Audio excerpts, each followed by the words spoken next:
Hi there. Today I'm just going to talk briefly about how difficult it can be to find gluten and dairy and sugar-free foods when you're staying away from home.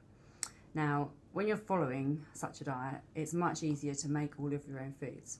But I'm currently in a hotel and it's been a very busy week, so I didn't have any time to prepare anything. So I've had to just kind of improvise today, basically.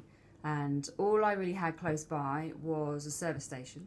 So having had a look around there and, McDonald's, KFC, Domino's, all those kinds of places, I knew none of those were going to work. They were all going to have gluten in. So it was going to have to be M&S. And M&S is pretty good because there's lots of obviously individual food items there. Unfortunately, none of the sandwiches would work because even the gluten-free ones would have sugar in.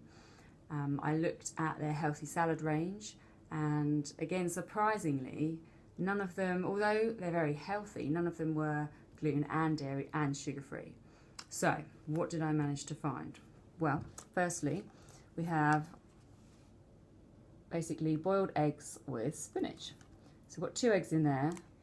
In an ideal world, they would be organic, if it was up to me, because that would be better, because organic eggs have more omega-3 in them, and, the yolk is much nicer, basically. But anyway, needs must, so this was a yes.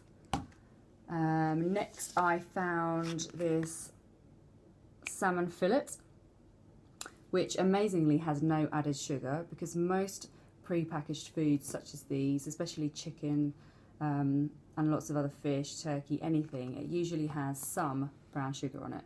So it's not the end of the world if you're not following a no sugar diet, but as I'm being quite strict at the moment, I thought, right, okay, can't choose those.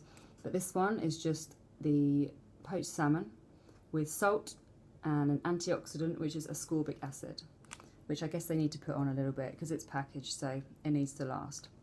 So that was a yes. And lastly, more protein, but we got crispy bacon strips. Now, I nearly didn't even pick these up to look because most things like this will always have added sugar.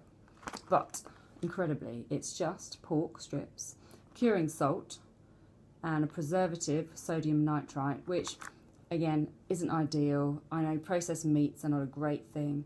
They often have a lot of preservatives on them, so it's best to limit your intake of those. And an antioxidant again, E301. So for me personally, I'm not worrying about a low salt diet because my blood pressure is actually quite low and I've been told I need to eat more salt.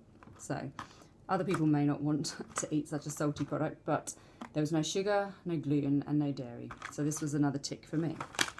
So that's it. I couldn't get any salad because I'm in a hotel, I don't have any cutlery and a plate to put it on.